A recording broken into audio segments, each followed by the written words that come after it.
Assalamualaikum, balik lagi di channel jam 12. Kali ini aku akan di segmen 1 chapter manhwa reinkarnasi of the strongest sword god yang di chapter ke-9. Buat kalian yang belum menonton chapter sebelumnya, silahkan tonton dulu. Oke, langsung saja masuk ke ceritanya.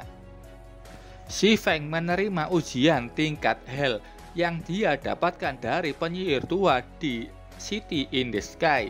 Xi Feng keluar dari menara penyihir dan menuju ke atap. Dia melihat 1000 Spectre Warrior yang sudah siap memburunya. Xi Feng tidak boleh buru-buru menghadapi mereka dan harus menemukan tempat yang cukup sempit agar dia bisa menghadapi mereka satu persatu. Xi Feng sudah punya ide. Dia turun dari atap masuk ke dalam tower yang di dalamnya ada sebuah tangga. Xi Feng tahu tangga ini cuma bisa dilewati maksimal 2 monster dalam satu waktu. Semua Spectre Warrior sudah di dalam dan sudah berada di tangga itu menuju ke Xi Feng. Xi Feng dengan mudah menghancurkan 3 monster yang menaiki tangga itu. Xi Feng terus melakukan itu. Satu tangga itu hanya bisa dilewati maksimal 3 monster. Yang menjadi keuntungan Xi Feng karena dia bisa menghancurkan setiap Spectre Warrior yang sudah datang di hadapannya. Xi Feng terus menebas, angka pemburuannya terus meningkat. Xi Feng tahu membunuh 500 itu tidak sulit. Yang perlu dia lakukan hanya menahan mereka agar tetap berada di tangga. Xi Feng tanpa henti membunuh 400 monster. Misinya tinggal 100 monster lagi. Di bawah tower ada Spectre Assassin yang mengamati pertarungan Xi Feng. Ada 2 assassin yang memanjat tangga dan menuju ke belakang Xi Feng. Xi Feng yang masih menahan serangan dari depan dengan cepat menendang assassin itu, sekaligus memberikan serangan lain yang menjatuhkan semua monster yang menyerangnya. Xi Feng melompat menusuk mati 1 Spectre Warrior. Tapi dia harus terkena serangan dari Spectre Assassin dan XP-nya menurun. Marah dengan itu, Xi Feng menebas Assassin itu dan menendangnya jatuh ke bawah. Xi Feng menghela nafas.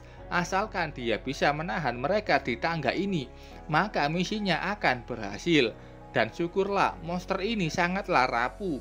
Xi Feng sudah membunuh 420 monster. Hanya perlu 80 lagi untuk bisa sukses. Saat itu ada 5 Spectre Assassin yang menyerangnya dari belakang juga. Xi Feng kali ini sudah siap. Dia dengan cepat menebas semua assassin itu. Walaupun menerima damage dari assassin tersebut, Xi Feng terus bergerak. Dia melompat ke atas memanfaatkan tumpuan itu. Xi Feng kembali menebas monster yang berada di jalurnya. Seperti yang dia bilang, monster ini sangat rapuh dan mudah dihabisi. Xi Feng sudah berhasil menghabisi 50 monster. Xi Feng tampak kelelahan, mengalahkan semua monster ini hanya seorang diri. Dan saat itu penyihir tua muncul lagi, memuji Xi Feng yang sudah berhasil dalam ujiannya, apalagi tingkat hell. Misi Past Glory telah selesai. Xi Feng menerima Precious Gold Chest dan titel 1000 to 1 atau 1000 banding 1. Efek titel ini meningkatkan statistik sekutu dalam radius 30 meter dan akan dinaikkan sebesar 10%, dan player menerima tambahan 5 kekuatan dan 5 endurance.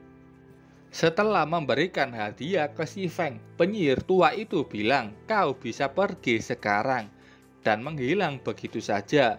Xi Feng yang tahu maksudnya meminta untuk menunggu sebentar, apa nggak bisa ngobrol bentar gitu.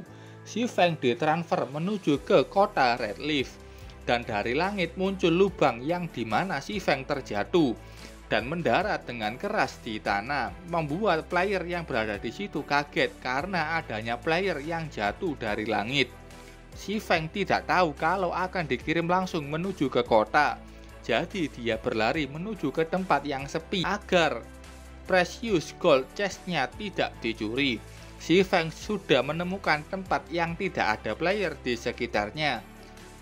Dia tidak sabar membuka hadiahnya itu.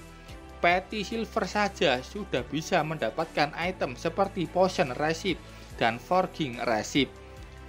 Kira-kira apa yang dia dapatkan dari peti emas ini? Si Feng sudah membuka peti emas itu dan muncul cahaya emas yang menyilaukan. Si Feng terkejut dengan sinar itu dan melihat apa yang berada di dalam peti emas itu. Oke, itu tadi cerita singkat dari chapter ke-9. Buat yang penasaran sama isi peti emas itu, kita lihat nanti di chapter ke-10. Oke, terima kasih buat kalian yang sudah menonton videonya sampai selesai. Salam jam 12. Bye-bye.